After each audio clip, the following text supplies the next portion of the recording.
واپسی کی تو پرواہ ہی مت کرو، ہمارے سیاہ فرشتے موجود ہیں، وہ ہمیں کسی مشکل میں دیکھ کر ہماری مدد ضرور کریں گے۔ اس وقت تک ہم شراب خانے کے دروازے پر پہنچ چکے تھے۔ فلورا بری طرح نروس ہو رہی تھی، اسے یقین نہیں آ رہا تھا کہ جو کچھ میں نے کہا ہے اس پر عمل بھی کر گزروں گا، مگر میں نے شراب خانے کا دروازہ کھولا اور فلورا کا ہاتھ تھامے ہوئے اندر داخل ہو گیا۔ اندر داخل ہوتے ہی ایسا معلوم ہوا جیسے ہم جنت سے جہنم میں آ گئے ہوں۔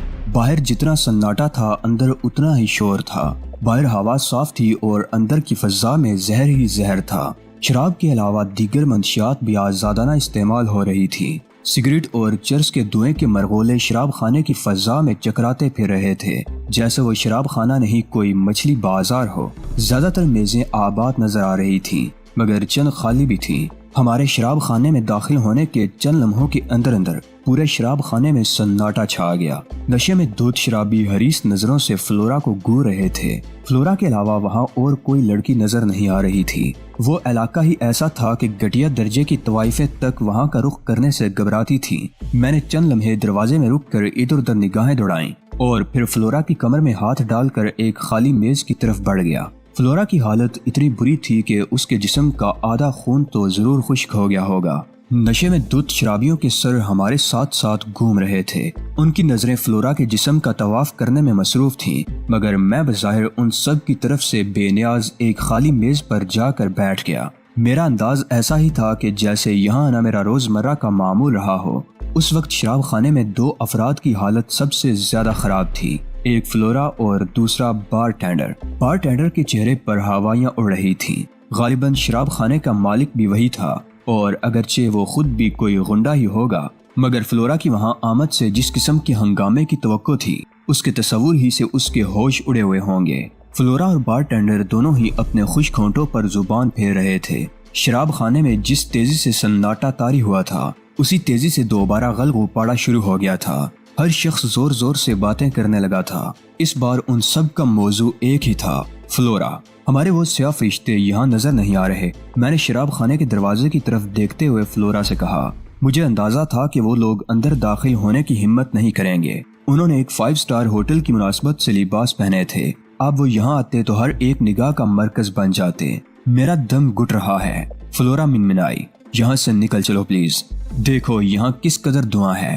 ایک ویٹر ہماری میز کے نزدیک آ گیا تھا۔ میں نے اسے شیری اور کوک کا آرڈر دیا۔ ویٹر نے حیرت سے آنکھیں پھاڑ کر مجھے دیکھا۔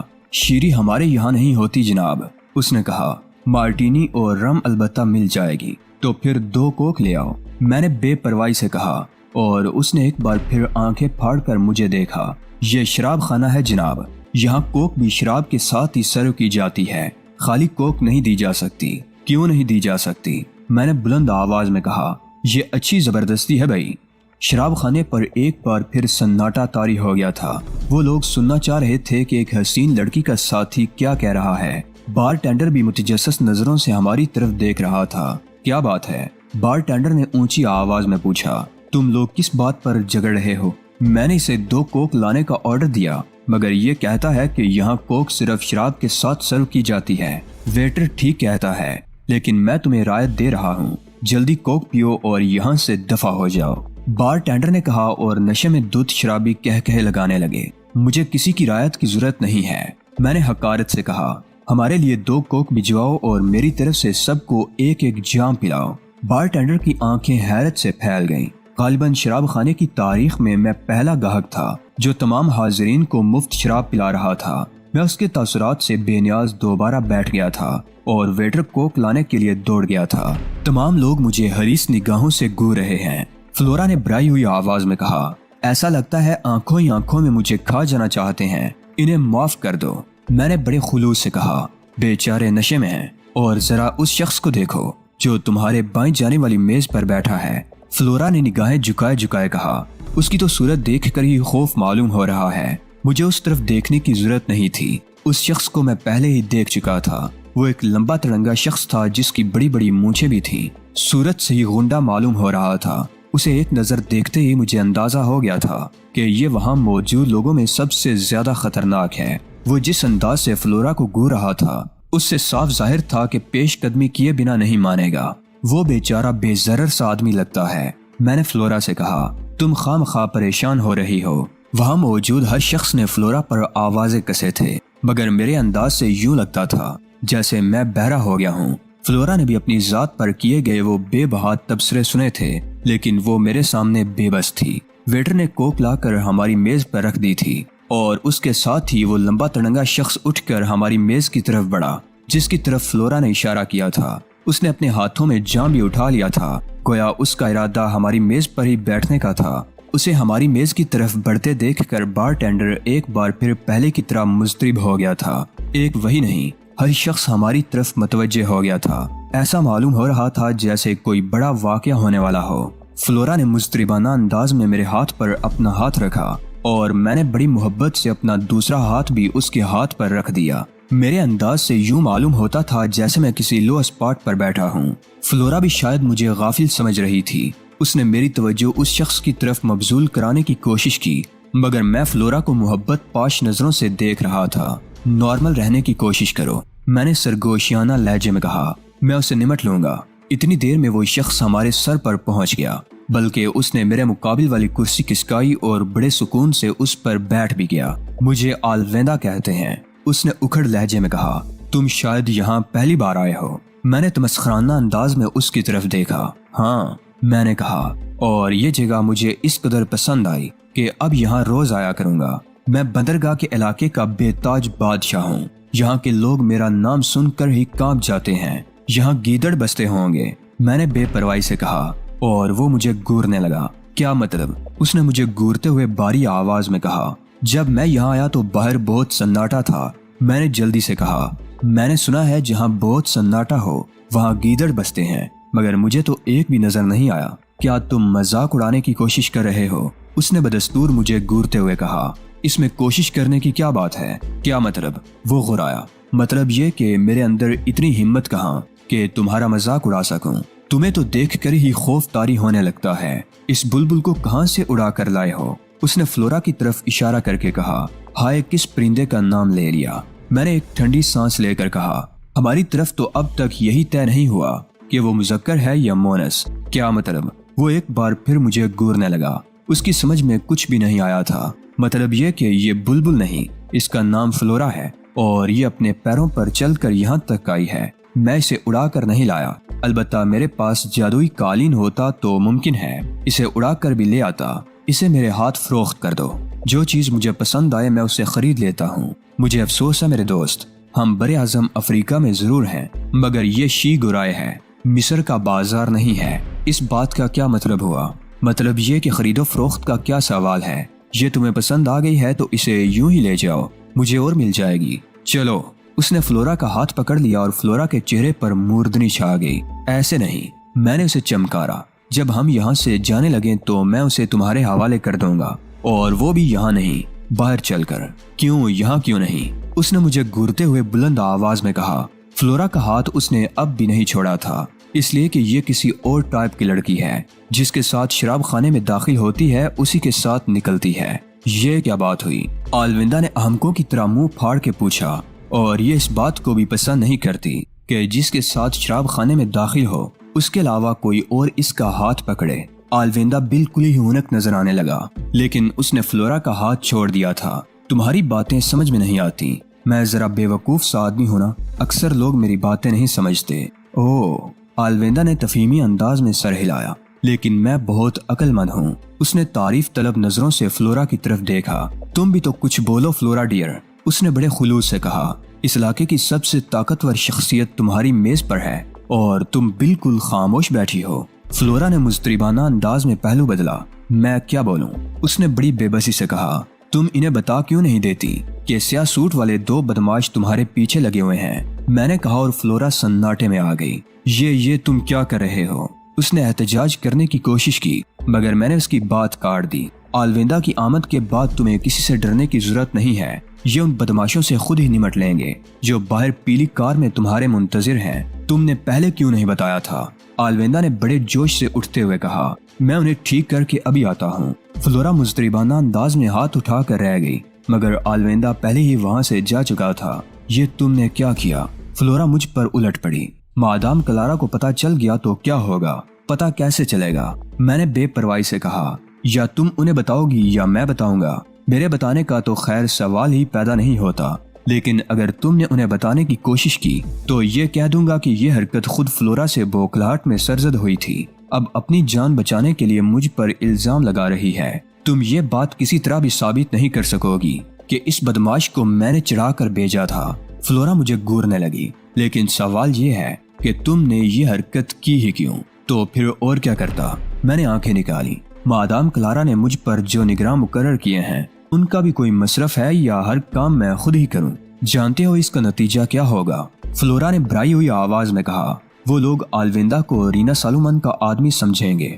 باڑ میں جائے رینا سالومن اور چولہے میں جائے مادام کلارا، میں نے بنا کر کہا۔ معلوم نہیں یہ دونوں کمبخت بیماریاں بیچ میں کہاں سے آ کودیں۔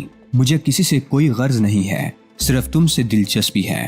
دلچسپی کا یہ انوکھا انداز میں نے پہلی بار دیکھا ہے۔ فلورا نے ایک ٹھنڈی سانس لے کر کہا، کاش اس طرح کی دلچسپی کوئی کسی میں نہ لے۔ تقریباً 10 منٹ بعد سیاہ سوٹ والا وہی شخص شراب خانے کے دروازے میں نمودار ہوا جس نے ہوٹل میں مجھے روکنے کی کوشش کی تھی۔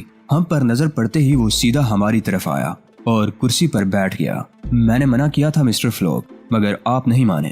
اب دیکھیے، رینا سالومن کے ایک آدمی نے ہم پر حملہ کر دیا اور تمہارے ساتھی کو ہلاک کر دیا۔ میں نے اسے گورتے ہوئے کہا، یہی کہنا چاہتے ہو نا؟ نہیں، اس نے طویل سانس لی۔ ہم نے اسے بے ہوش کر دیا، لیکن قبل اس کے کہ کوئی سنگین واقعہ رونما ہو یہاں سے اٹھ چلیے۔ ویسے بھی یہ جگہ مس فلورا کے لیے انتہائی ناموزوں ہے۔ میں دیکھ رہا ہوں کہ تمہیں مس فلورا کی کچھ زیادہ ہی فکر ہے۔ اگر کہو تو میں مادام کلارا سے تمہارے لیے سفارش کر دوں۔ یہ آپ کیا کہہ رہے ہیں مسٹر فلوک؟ وہ بوکھلا گیا۔ میں نے تو ایک اصولی بات کی تھی۔ سنو مسٹر، اچانک میں نے اکھڑے ہوئے انداز میں کہا، تمہیں جو کام سونپا گیا ہے اسے خاموشی سے انجام دیتے رہو۔ جو میرا کام ہے میں وہ کر رہا ہوں۔ اگر مجھ پر زیادہ زور ڈالنے کی کوشش کرو گے تو اب میں کوئی سٹیمر کرائے پر لے کر سمندر کی سیر کرنے نکل جاؤں گا۔ غضب خدا کا، تمہیں ایڈم ڈی فلوک کو یہ مشورہ دیتے ہوئے ذرا شرم نہیں آتی کہ وہ ایک عورت سے خوفزدہ ہو کر کمرے میں بند ہو جائے؟ یہ ہرگز نہیں ہو سکتا مسٹر، ہرگز نہیں۔ سیاہ سوٹ والے نے متاسفانہ انداز میں سر ہلایا اور اٹھ کھڑا ہوا۔ ہم لوگ باہر گاڑی میں موجود ہیں مسٹر فلوک۔ یہاں سے واپسی میں آپ کو سواری نہیں ملے گی۔ ہم آپ کو ہوٹل پر چھوڑ دیں گے۔ سیاہ سوٹ والوں کا حلیہ دیکھ کر خامخواہ پراسراریت کا احساس پیدا ہوتا تھا۔ وہ حکومت کے کسی خفیہ ادارے کا کارکن معلوم ہوتا تھا۔ یہی وجہ تھی کہ شراب خانے میں اس کی آمد نے لوگوں کو چوکنا ہونے پر مجبور کر دیا تھا۔ بتیرے لوگوں کا تو نشہ ہی ہرن ہو گیا تھا، اور بہت سے ایسے تھے جو ہمیں مشکوک نظروں سے دیکھنے لگے تھے۔ ممکن ہے انہوں نے سیاہ سوٹ والے کو کوئی اسمگلر تصور کیا ہو۔ بات جو بھی رہی ہو، اب وہ لوگ ہم سے کسی قدر خوف زدہ ہو گئے تھے۔ جسے دیکھو ایڈم ڈی فلوک پر احسان کرنے کا متمنی ہے۔ سیاہ سوٹ والے کے جانے کے بعد میں بڑبڑایا، اگر وہ ہمیں نہیں لے جائیں گے تو کیا ہم یہاں سے جا نہیں سکیں گے؟ تمہیں سمجھنے کے لیے ہاتھی کا بیجا چاہیے، فلورا نے بھرائی ہوئی آواز میں کہا۔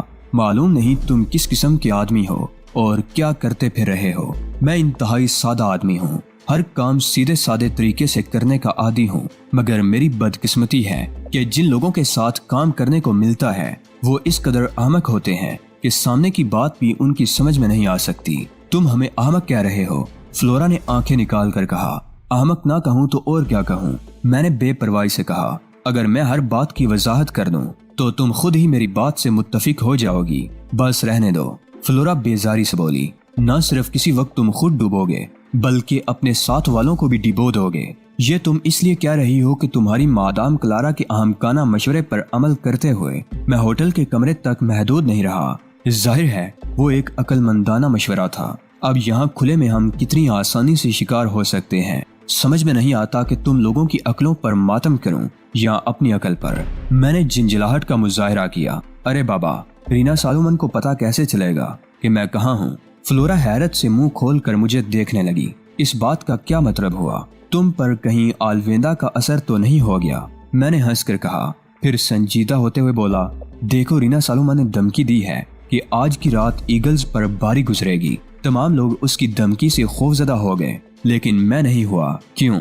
ہاں، تمہارے کسی انداز سے یہ معلوم نہیں ہوتا کہ تم خوفزدہ ہو، حالانکہ یہ غلط ہے۔ سب سے زیادہ خوفزدہ میں ہی ہوں۔ رینا سالومن کو اب تک پہنچنے والے واحد نقصان کا ذمہ دار میں ہوں۔ اصولی طور پر اس کے انتقام کا پہلا نشانہ مجھے کو بننا چاہیے۔ کیا میں غلط کہہ رہا ہوں؟ تم ٹھیک کہہ رہے ہو، فلورا نے کہا۔ لیکن حیران کن بات یہ ہے کہ یہ سب کچھ سمجھتے ہوئے بھی تم خود سے دشمنی پر آمادہ ہو۔ تمہارا کیا خیال ہے؟ یہ دو آدمی مجھے رینا سالومن کے کسی حملے سے بچا سکتے تھے، وہ کسی حد تک مزاحمت تو کر ہی سکتے تھے۔ فلورا نے محتاط انداز میں کہا، یہی تو ہم آنکھتے ہیں جنہیں میں روتا ہوں۔ رینا سالومن کے علم ہوگا کہ میں کہاں مقیم ہوں، اسے کچھ کرنا ہوگا تو میرے کمرے میں دعویٰ بولے گی، لہٰذا خود کو محفوظ رکھنے کا بہترین طریقہ یہی ہے کہ لاپتہ ہو جاؤں۔ فلورا حیرت سے مجھے دیکھنے لگی۔ تم ٹھیک کہہ رہے ہو، لیکن کیا اس کے آدمی یہاں نہیں پہنچ سکتے؟ اس کے لیے ان کے علم میں یہ بات ہونا ضروری ہے کہ میں یہاں موجود ہوں، اور ایسا دو ہی صورتوں میں ممکن ہے، یا تو وہ میری نگرانی کر رہی ہو یا پھر کسی اتفاق کے تحت اسے اس کا علم ہو جائے۔ اگر ایسا اتفاقاً ہو جائے تو میں اس کا کچھ نہیں بگاڑ سکتا، لیکن اس بات کا مجھے یقین ہے کہ ہماری نگرانی نہیں ہو رہی۔ اگر ہو رہی ہوتی تو سیاہ فرشتوں کے علم میں ضرور آ جاتی۔ تم حیرت انگیز آدمی ہو، تم نے وہ بات سوچی جو کسی کے ذہن میں بھی نہیں آئی تھی۔ اسی انداز میں سوچنے کی بدولت تو آج تمہیں زندہ نظر آ رہا ہوں، ورنہ معلوم نہیں کتنے لوگ ایڈم ڈی فلوک کے خون کے پیاسے ہیں۔ لیکن یہ بات میری سمجھ میں نہیں آ رہی کہ آخر یہی علاقہ کیوں؟ ہم کہیں اور بھی تو جا سکتے تھے، ہم جہاں بھی جاتے یہ سوال اپنی جگہ برقرار رہتا۔ میں نے مسکرا کر کہا، لیکن اس علاقے کا رخ کرنے کی ایک خاص وجہ ہے۔ رینا سالومن بڑے پیمانے پر کام کرنے کی عادی ہے۔ اندازہ یہ ہے کہ اس کے آدمی بھی نہ تو نچلے طبقے سے تعلق رکھتے ہوں گے اور نہ ہی گھٹیا مقامات پر ان کا آنا جانا ہوگا، لہٰذا یہاں اس کے کسی آدمی کی نگاہوں میں آنے کا امکان بھی کم ہو جاتا ہے۔ اگر یہ ساری باتیں تم پہلے ہی بتا دیتے تو کیا حرج تھا؟ فلورا نے شکایتی لہجے میں کہا، اور میں ہنس پڑا۔ حرج تو کچھ بھی نہیں تھا، لیکن مجھے یوں محسوس ہوتا جیسے میں پرائمری کے بچوں کو پڑھا رہا ہوں۔ میں نے کہا اور گھڑی کی طرف دیکھا جو 1:45 بجا رہی تھی۔ اچھا، اب یہاں سے اٹھ چلو، شراب خانہ بھی بند ہونے والا ہوگا۔ میں نے بل ادا کیا اور فلورا کے ساتھ اٹھ کھڑا ہوا۔ ہم وہاں سے بغیر کسی ہنگامے کے نکل رہے تھے۔ بار ٹینڈر نے اس بات پر یقیناً خدا کا شکر ادا کیا ہوگا۔ باہر آ کر فلورا نے 2-3 گہرے گہرے سانس لیے۔ اف خدا، یہاں کیسی تازگی ہے! آج احساس ہوا کہ تازہ ہوا کتنی بڑی نعمت ہے۔ باہر پہلے سے بھی زیادہ سناٹا چھایا ہوا لگ رہا تھا۔ اس سڑک پر چند بار تھے جن پر جلتے بجھتے نیون سائنوں کی روشنی کے علاوہ اور کسی چیز کی روشنی بھی نہیں تھی۔ فلورا نے میرا ہاتھ تھام لیا۔